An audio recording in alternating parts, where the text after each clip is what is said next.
Casey at the Bat, written by Ernest Lawrence Thayer in 1888. The outlook wasn't brilliant for the Mudville Nine that day. The score stood 4-2 with but one inning left to play. And then when Cooney died at first and Barrows did the same, a sickly silence fell upon the patrons of the game. A straggling few got up to go in deep despair. The rest clung to that hope which springs eternal in the human breast. They thought, if only Casey could but get a whack at that, they'd put up even money now with Casey at the bat. But Flynn preceded Casey, as did also Jimmy Blake. And the former was a Lulu, and the latter was a cake. So upon this stricken multitude, grim melancholy sat, for there seemed but little chance of Casey's getting to the bat. But Flynn let drive a single to the wonderment of all, and Blake, the much despised, he tore the cover off the ball. And when the dust had lifted and they saw what had occurred, there was Jimmy safe at second, and Flynn a hugging third. Then from 5,000 throats and more there rose a lusty yell. It rumbled in the valley, it rattled in the dell, it knocked upon the mountain and recoiled upon the flat. For Casey, mighty Casey, was advancing to the bat. There was ease in Casey's manner as he stepped into his place. There was pride on Casey's bearing and a smile on Casey's face. And when responding to the cheers, he lightly doffed his hat.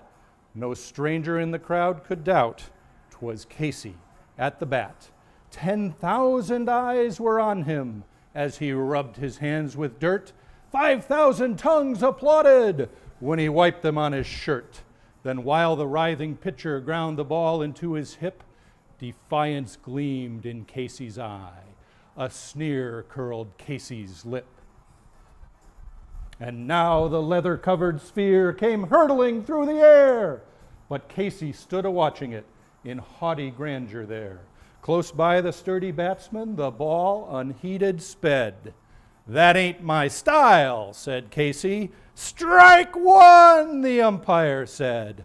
From the benches black with people there went up a muffled roar, like the beating of the storm waves on a stern and distant shore. "Kill him! Kill the umpire!" shouted someone on the stand, and it's likely they'd have killed him had not Casey raised his hand. With a smile of Christian charity, great Casey's visage shone. He stilled the rising tumult. He bade the game go on.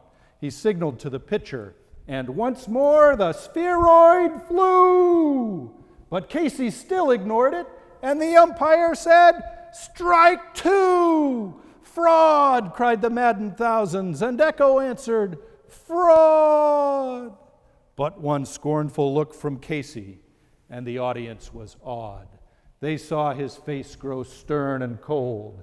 They saw his muscles strain, and they knew that Casey wouldn't let that ball go by again. The sneer is gone from Casey's lip. His teeth are clenched in hate. He pounds with cruel violence his bat upon the plate.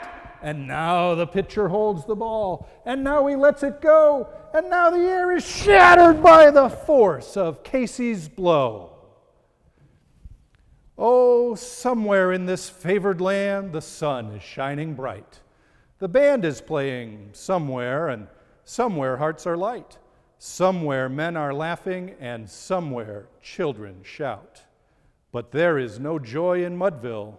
Mighty Casey has struck out. Thank you.